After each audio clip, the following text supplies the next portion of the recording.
You want the truth? The real reason you can't make decisions has nothing to do with how smart you are or how much research you've done. It's because you're scared. And the solution? Lower the pressure. That's it. You got to realize that most decisions you're stuck on are not permanent.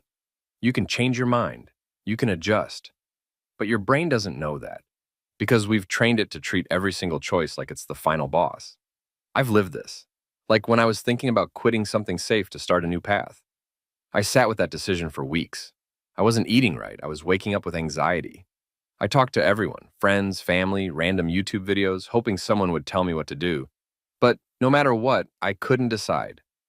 Because deep down, I was terrified of being wrong. What if I regret it? What if I fail?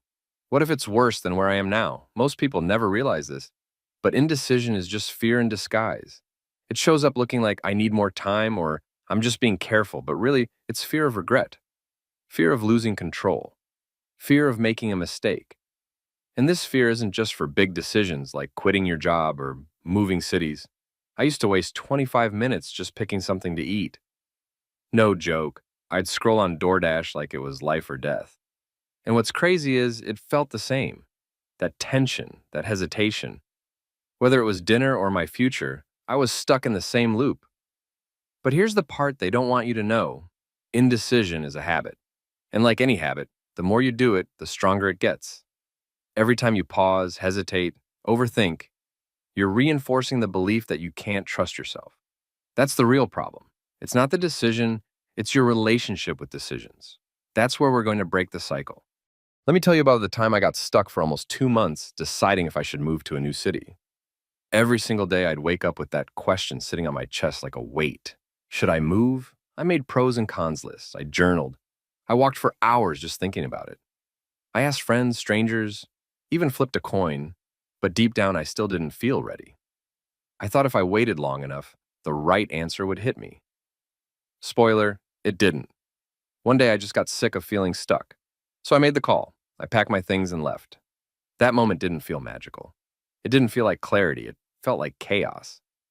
But a few weeks in, everything started shifting. I got a new job, met new people, grew like crazy. And the wildest part? I still wasn't sure if it was the right decision, but it turned out to be one of the best things I ever did. Most people think clarity comes before the choice, but it doesn't. Clarity is what you earn after taking action. I didn't feel confident moving. I became confident because I moved. So here's what I started doing when I felt stuck.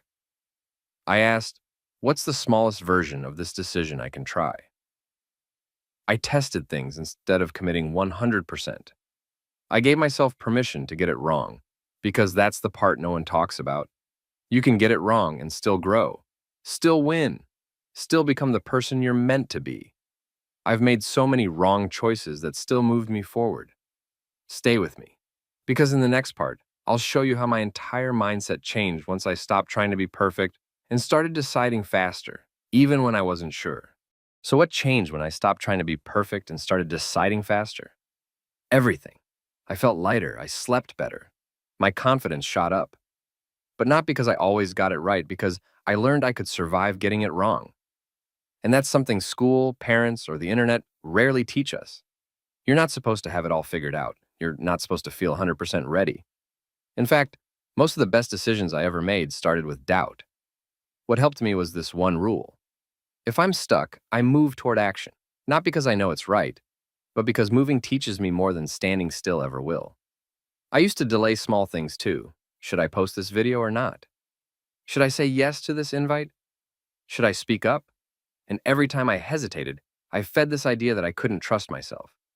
But the moment I started acting quicker, I built evidence that I could. I started believing in my gut again. And that's the proof.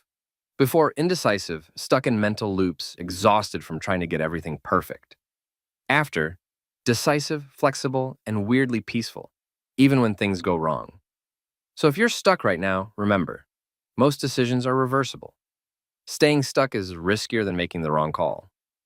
Confidence doesn't come from perfect timing. It comes from doing the scary thing and seeing you didn't break. You don't need more certainty. You don't need a sign. You just need one step. That's how this all changes. Not when you think your way out, but when you move your way through. Make the decision, trust yourself, and watch who you become on the other side.